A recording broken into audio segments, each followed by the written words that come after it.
He kissed me in front of the entire campus, looked straight into my eyes, and said, "You can hate me if you want, but I'm never going to stop choosing you."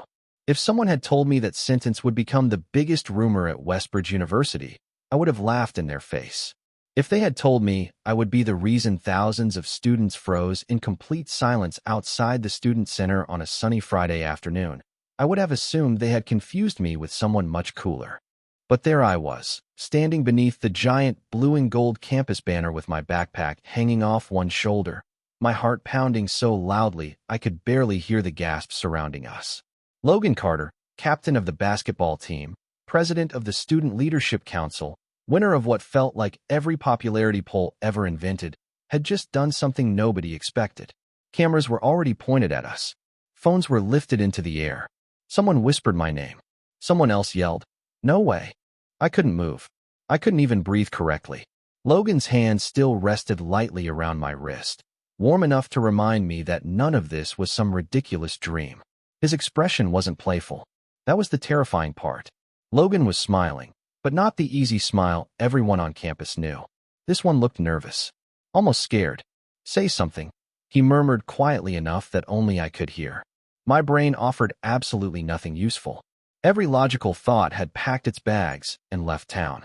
Around us, conversations exploded all at once. Is this real? Since when are they together? Wasn't Logan supposed to go to the alumni charity gala with Madison? I thought Ethan didn't even like attention. Neither did I. In fact, avoiding attention was practically my full-time hobby. I preferred quiet mornings in the engineering building, coffee that cost less than $5, and finishing assignments before everyone else remembered they existed. I was the kind of guy professors forgot was absent because I never made enough noise to be remembered. Logan, on the other hand, couldn't walk across campus without someone asking for a selfie, a favor, or basketball tickets. We were complete opposites. Somehow, we had still become best friends during freshman orientation after getting hopelessly lost trying to find the same residence hall. 2 years later, everyone knew Logan Carter. Almost nobody noticed Ethan Brooks. I liked it that way. Or at least I used to. Because standing there while half the university stared at us, I realized my anonymous life had officially ended. I pulled my wrist free and took one shaky step backward. "Logan," I whispered, searching his face for some sign that this was another one of his harmless jokes. "Please tell me what you're doing." He opened his mouth, hesitated, then looked down as if the words suddenly weighed 100 pounds. Before he could answer, the bell tower chimed across campus. The sound echoed over the crowd like the beginning of something none of us could stop anymore. The craziest part? None of this started with a confession. None of it started with a kiss. It started 7 days earlier because I lost the dumbest bet of my entire life. 7 days earlier, my biggest concern had been surviving midterms without living entirely on vending machine snacks and iced coffee. Life at Westbridge University followed a comfortable routine. My mornings started with an 8 o'clock engineering lecture, followed by a 10-minute walk across the quad, where squirrels seemed to have less fear than most freshmen. Every Tuesday and Thursday, I met Logan outside the student union because he insisted nobody should eat lunch alone, even if that person repeatedly reminded him we had known each other for almost 2 years. "You realize people only come over because they want to talk to you," I said as 3 different students waved at him before we even reached the cafeteria. Logan shrugged with that effortless grin that somehow convinced everyone life was simple. "Maybe they are saying hello to you." I laughed. "Not a chance. You underestimate yourself, Ethan. You overestimate everybody else's eyesight." He bumped my shoulder, rolling his eyes. "You are impossible. I prefer realistic." That was us. Constant jokes. Comfortable silence. No awkwardness. No drama. Just 2 best friends who somehow fit together despite living completely different lives. Logan could remember the name of every person who attended his basketball games. I could barely remember where I left my student identification card half the time. He loved crowded parties. I loved empty libraries. He thrived in the spotlight. I treated attention like it was a contagious illness. Somehow it worked. At least, it had worked until Friday night. Tyler from Logan's team decided everyone needed a break before exams, so he borrowed the rooftop lounge in our residence hall. By 8 o'clock, music drifted through the open doors, pizza boxes covered every available table, and somebody had already started a tournament involving ridiculous party games. Logan looked completely at home, laughing with teammates, greeting classmates, somehow carrying on 3 conversations at once. I stayed near the snack table where life felt significantly safer. "There you are," Logan called, appearing beside me with 2 cans of sparkling water. "You have been hiding for 15 minutes. Observing, I corrected. "There is a difference." "Sure there is." He handed me one of the drinks. "Come play 1 round." "Absolutely not." "1 round." "Logan." "Ethan." I sighed dramatically. "You are unbelievably persistent. That is one of my better qualities." Before I could invent another excuse, Tyler pointed straight at me from across the room. "Brooks, we need 1 more player." 20 faces turned in my direction. Wonderful. Exactly the kind of attention I spent my life avoiding. Logan leaned closer with an apologetic smile. "Please, they have been asking about you all night." I narrowed my eyes. "You planned this." His grin grew wider. "Maybe a little. I should have walked away. I should have trusted every survival instinct I had developed since freshman year. Instead, I followed him toward the circle of waiting students, completely unaware that the next 30 minutes were about to rewrite everything I thought I understood about my best friend and the quiet little life I had built around him. The game looked harmless enough. A glass bowl sat in the middle of the circle filled with folded slips of paper, each one containing a ridiculous challenge that guaranteed somebody would end the night completely embarrassed. Tyler rubbed his hands together like an evil game show host. "Simple rules. Pick a card. Complete the challenge. If you refuse, you take a penalty decided by the group."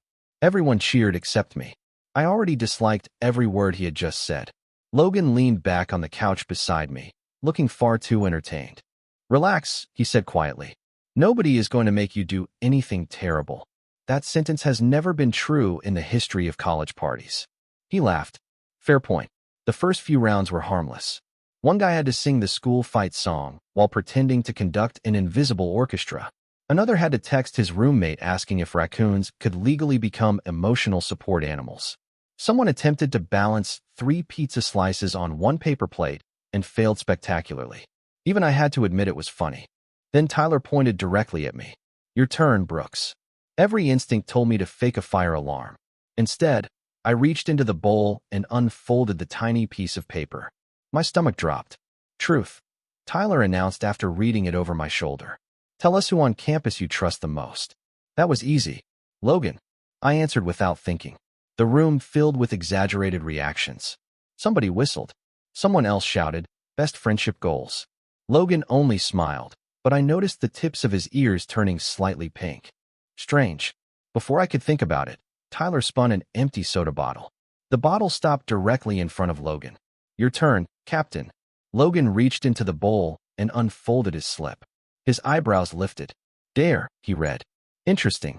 Tyler grinned. "Complete it or accept the group penalty." Logan glanced at the card again before folding it in half. "I will take the penalty." Everyone immediately started shouting suggestions. "Buy everyone coffee." "Wear a ridiculous costume to class." "Carry somebody's backpack for a week." Tyler raised both hands until the room settled down. "All right. Democratic vote. What should Carter do?" Ideas flew from every corner. Logan listened quietly, occasionally shaking his head with an amused smile. Then, surprisingly, Tyler looked at him. "You know what? Since you accepted the penalty without complaining, you get 1 suggestion." Logan hesitated for only a second before speaking. "If Ethan agrees." He looked straight at me. "Let him be the one who pays the penalty with me." I blinked. "What?" He smiled so casually that I almost believed this was spontaneous. "Come on.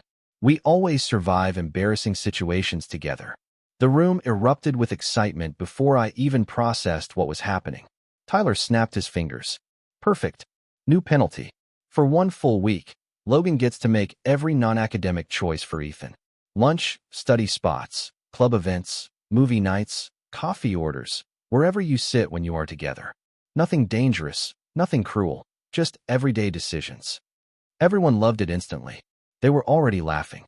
I looked at Logan, expecting him to object. Instead, he extended his hand toward me with the most innocent expression I had ever seen. "What do you think, partner?" I should have noticed how confident he sounded. I should have wondered why his smile looked less surprised than everyone else's. Instead, I sighed, shook his hand, and said the 4 words that quietly changed everything. Fine. You win, Logan. Monday morning arrived with the kind of crisp fall air that made the brick paths across campus glow under the early sunlight. I convinced myself the penalty would be forgotten before breakfast. College students had short attention spans. Somebody would spill coffee on a professor, a squirrel would steal another sandwich, or the fire alarm in Oak Hall would mysteriously go off again. Life would move on. I was wrong. I had barely stepped out of the engineering building when my phone buzzed. Logan, do not go to the coffee shop. Meet me outside the library. I stared at the message. You are already abusing your temporary authority, I muttered before walking toward the library anyway. Logan was waiting on the front steps with 2 paper cups in his hands. Good morning, he said, offering me one with a smile. I frowned. How did you know I wanted coffee? You always want coffee on Mondays. Fair enough. I took a sip and blinked. This is my usual order. Of course it is. He sounded so matter-of-fact that I almost forgot to question it. Now come on. We are sitting outside today. I usually study inside. Not today. I followed him across the lawn, shaking my head. You are enjoying this way too much. Maybe. The strange part was not that Logan kept making decisions. It was that every decision somehow made my day easier. He picked a quiet table with enough shade to keep the morning sun out of my eyes. He reminded me about a quiz I had nearly forgotten. He even handed me an extra mechanical pencil after mine rolled under the bench. How do you always know what I need? I asked. He shrugged. I pay attention. The words lingered longer than I expected. By lunchtime, people had started noticing. Brooks, Tyler called from across the student union. Looks like your personal life coach is doing a great job. A few students laughed. Logan simply waved them off and pointed toward an empty booth. We are eating over there. You know everyone is watching us, right? I whispered. Let them watch. Easy for you to say. You are already famous. He looked at me for a second before answering quietly. Maybe they should notice you more. My heart stumbled over itself for reasons I could not explain. I quickly focused on my sandwich instead. Throughout the afternoon, the pattern continued. Logan chose our study room. Logan chose the route back across campus. Logan even insisted we stop by the student bookstore because, according to him, your notebook is falling apart and it is bothering me. By sunset, rumors had already started drifting through the residence halls. Some people joked that the penalty was the cutest thing they had seen all semester. Others insisted Logan was taking the challenge far too seriously. I laughed along with everyone else, pretending none of it mattered. But later that night, while brushing my teeth in the shared bathroom, I caught myself replaying one sentence over and over in my head. I pay attention. Somehow, those 3 simple words felt far more dangerous than any silly bet ever could. Early Tuesday afternoon, I was halfway through organizing circuit diagrams in the engineering lab when my phone vibrated again. Logan had sent a single message. Meet me outside the communications building in 10 minutes. I glanced at the clock inside. There he goes again, I whispered to myself, slipping my notebook into my backpack. The strange part was that I no longer questioned his instructions as much as I probably should have. When I stepped outside, he was already waiting beneath a maple tree whose leaves had begun turning bright shades of orange and red. Perfect timing, he said. Come on. Where are we going? You will see. That answer never makes anyone feel better. He laughed softly and started walking. We crossed nearly half the campus before stopping outside the Student Art Center. Music drifted through the open doors, and colorful posters advertised upcoming charity events and club exhibitions. Why are we here? I asked. Logan pointed toward a small photography exhibit inside. Because you have mentioned 3 different times that you wanted to see it, but you kept saying you were too busy. I stared at him. I said that weeks ago. I remember. He answered it so naturally that I forgot how to respond. We wandered through the gallery at an easy pace. Every few minutes Logan would stop beside a photograph and quietly ask what I thought. He actually listened to every answer, even when I rambled about lighting or composition despite knowing almost nothing about photography. Somehow, talking with him felt effortless. As we left the exhibit, a familiar voice called my name. Ethan. I turned to see Noah Bennett from one of my engineering electives jogging toward us with an easy smile. I was hoping I would run into you. Are you still planning to apply for the research assistant position next semester? I think so, I replied. I am finishing the application this weekend. Great. Maybe we could work on it together sometime. Before I could answer, Logan stepped beside me. His smile remained friendly, but something about it had changed. Actually, he said, Ethan already has plans this weekend. I blinked in surprise. I do. Logan looked at me without missing a beat. You do now? Noah chuckled politely. No problem. Maybe next week then. Maybe, I answered, feeling oddly flustered. After Noah walked away, I turned toward Logan. You know I could have answered that myself. I know. Then why did you not let me? He looked across the lawn for a moment before speaking. Because you always agree to help everyone else, even when you barely leave yourself enough time to breathe. His voice stayed calm, but there was something unexpectedly personal beneath the words. I opened my mouth to argue, then closed it again. He was not entirely wrong. We continued walking in comfortable silence until my phone buzzed with a new group chat notification. Tyler had sent a blurry picture of Logan and me leaving the art center together. The caption read, Day 2 of the penalty. At this point, somebody owes me money because these two already look like they are on dates. My stomach dropped. Within seconds, dozens of laughing reactions appeared underneath the message. I looked up at Logan, expecting him to be embarrassed. Instead, he read the screen, smiled to himself, slipped his phone back into his pocket, and said only one sentence. Let them wonder. By Wednesday morning, the rumors had spread far beyond our residence hall. I realized that the campus rumor mill moved faster than any engineering project ever could. Walking across the quad felt strangely different. Conversations softened as Logan and I passed. More than once, I caught people glancing in our direction before pretending they had been looking somewhere else. This is your fault, I muttered as we crossed toward the science building. Logan looked almost offended. My fault. You told everyone to let them wonder. He smiled without an ounce of regret. Technically, I only told you that, which somehow made it worse. He laughed, and the sound drew another curious glance from a group of students sitting on the lawn. Relax, Ethan. They will find something else to gossip about by next week. I wished I believed him. That afternoon, I escaped to the library, hoping silence would finally replace whispers. For nearly an hour, it worked. I lost myself in pages of notes and equations until someone stopped beside my table. I looked up to find Noah holding 2 cups of coffee. Mind if I sit down? He asked. Not at all. He smiled as he placed 1 cup beside me. I remembered your favorite order from the cafe. I blinked in surprise. You did not have to do that. I wanted to. We spent the next 20 minutes discussing our research applications. Noah was easy to talk to. Calm. Thoughtful. He asked questions and actually listened to the answers. For the first time all week, I almost forgot about the strange little agreement with Logan. Almost. A familiar voice interrupted us. There you are. I looked up. Logan stood at the end of the table, still wearing his basketball warm-up jacket after afternoon practice. A few strands of hair had escaped across his forehead, and he looked slightly out of breath. His eyes landed on the second coffee cup before settling on Noah.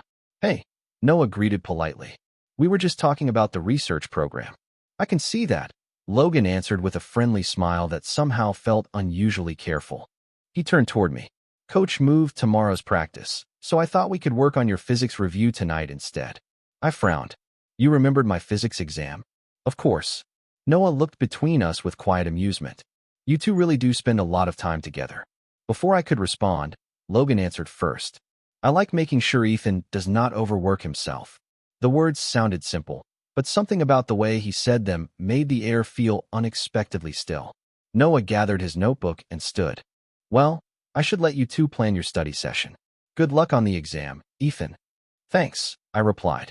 After he walked away, I turned toward Logan. You interrupted us. Did I? You know you did. He rested one hand on the back of the empty chair across from me. Maybe. I folded my arms. You have been making an awful lot of decisions this week. That was the agreement. The agreement says you choose where I eat lunch, not who I talk to. For the first time all week, his smile faded. He looked down at the tabletop before quietly saying, You are right. The silence that followed stretched far longer than either of us expected. Then he took a slow breath, met my eyes again, and asked a question that caught me completely off guard. Ethan, if this had never been a penalty, would you still have chosen to spend this much time with me? Logan's question settled over the table like a weight neither of us knew how to lift. I stared at him, searching for the playful grin that usually followed one of his dramatic comments, but it never came. He was completely serious. I let out a slow breath and looked down at the notebook in front of me. That is not a fair question, I admitted quietly. Why not? Because I already spent time with you before any of this happened. He nodded once. Exactly. I looked back at him. You are my best friend, Logan. For a moment, his expression softened, but there was something else behind his eyes that I could not quite understand. Right? He said with a small smile. Your best friend. We studied together that evening exactly as planned, yet everything felt slightly different. The conversations came more slowly. The comfortable silence between us suddenly seemed filled with questions neither of us was ready to ask. Every now and then I caught him looking in my direction, only for him to return to his notes the instant I noticed. By Thursday morning, I convinced myself I had imagined the entire conversation. Midterms had everyone acting strangely. Lack of sleep made people emotional. That had to be the explanation. Then Tyler ruined my theory before lunch. I was walking out of the engineering building when he jogged over carrying 2 sports drinks. Brooks, he called. Can I ask you something? Sure. He lowered his voice dramatically. Has Logan said anything unusual lately? I blinked. Define unusual. Tyler scratched the back of his neck. Like talking about one specific person all the time. Not really. Huh. He frowned. That is weird. My curiosity immediately woke up. Why? Tyler looked around before answering. For months now, every time somebody tried to set Logan up with someone, he came up with a different excuse. I laughed. That sounds like Logan. No, listen. Tyler leaned closer. One girl asked him out after a game. He told her he was already waiting for somebody. My smile faded. Waiting? Tyler nodded. Another time somebody asked what kind of person he liked. He said he had already met them. He just hoped they would notice eventually. My heartbeat stumbled. Did he ever say who? Nope. We all tried to figure it out. Tyler shrugged. Nobody had a clue. He glanced toward the basketball arena across the lawn. Honestly, we assumed it was someone outside the university. Before I could ask another question, Tyler's phone buzzed. He checked the screen and groaned. Coach is going to make us run extra drills if I am late. See you later. He hurried away, leaving me standing in the middle of the sidewalk with more questions than answers. I replayed his words all afternoon, waiting for somebody, hoping they would notice. They echoed in my mind through my statistics lecture, during dinner, even while I brushed my teeth that night. It could not possibly have anything to do with me. That would be ridiculous. Logan had known hundreds of people on campus. He could have been talking about anyone. That explanation should have made me feel better. Instead, for reasons I could not explain, I found myself wondering who had been important enough to make the most popular guy at Westbridge University quietly wait for months without ever saying a word. By Friday afternoon, the 1-week agreement was almost over, but instead of feeling relieved, I felt strangely unsettled. The campus looked exactly the same as it always had. Students hurried between classes with backpacks slung over one shoulder. Music drifted from the student union patio. Someone was attempting to teach a golden retriever to catch a frisbee near the fountain with very limited success. Everything around me was ordinary. I was the one who no longer felt ordinary. Every conversation I had seemed to circle back to Logan somehow. Every rumor carried another version of the same story. Some people insisted we had secretly been dating for months. Others believed the entire thing was an elaborate prank. I laughed at every theory, but each laugh sounded less convincing than the last. Late that afternoon, I stopped by the basketball arena to return a calculator Logan had accidentally left in my backpack after our study session. The gym was almost empty except for a few players finishing practice. Tyler spotted me first and waved me toward the bleachers. He is still in the locker room, he said. You can wait if you want. I nodded and sat down. The polished hardwood reflected the bright overhead lights while basketballs echoed through the nearly empty building. Tyler sat beside me with a bottle of water and an expression that looked unusually thoughtful. Can I ask you something? He said. Sure. Do you really think all of this happened because of a random penalty? I frowned. What do you mean? He looked toward the locker room doors before lowering his voice. Logan is one of the most competitive people I have ever met. He notices everything. He plans everything. I laughed softly. That sounds accurate. Tyler smiled. Exactly. So does it really make sense that he just happened to suggest a penalty that let him spend an entire week choosing where you went, what you did, and how much time you spent together? My smile slowly disappeared. You think he planned it? Tyler shrugged. I do not know. I just know I have never seen him look this happy after losing a game or winning one. This week has been different. Before I could respond, Logan walked out carrying his gym bag over one shoulder. The moment he noticed me, his tired expression brightened into the familiar smile I had known since freshman year. "Hey," he called. "You waited. You forgot this." I held up the calculator. He laughed. I was wondering where it went. Tyler stood and stretched. "Coach wants me to help clean up. I will leave you two alone." As he walked away, he gave me one last knowing look that made my thoughts even louder. Logan sat beside me, close enough that our shoulders almost touched. Neither of us spoke for a while. We simply watched the last few basketballs bounce across the empty court. Finally, he broke the silence. "Tomorrow is the last day." I nodded. "Yeah. After that, you get to make all your own decisions again." There was a smile on his face, but it did not reach his eyes. I looked at him for a long moment before quietly asking the question that had been growing inside me all week. "Logan, when you suggested that penalty, was it really just an idea that came to you in the moment, or had you been hoping for something like this all along?" He froze, lowered his eyes to the floor, and after a long silence, whispered, "If I tell you the truth, I might lose the best friend I have ever had." The words settled between us, quiet but impossible to ignore. I looked at Logan, and for the first time since we met during freshman orientation, he seemed uncertain. The confidence everyone admired had disappeared, replaced by someone who looked almost afraid of my answer. I took a slow breath. "Then tell me anyway," I said softly. He smiled without any real happiness behind it and nodded. The penalty was my idea. I had expected those words. Somehow hearing them still caught me off guard.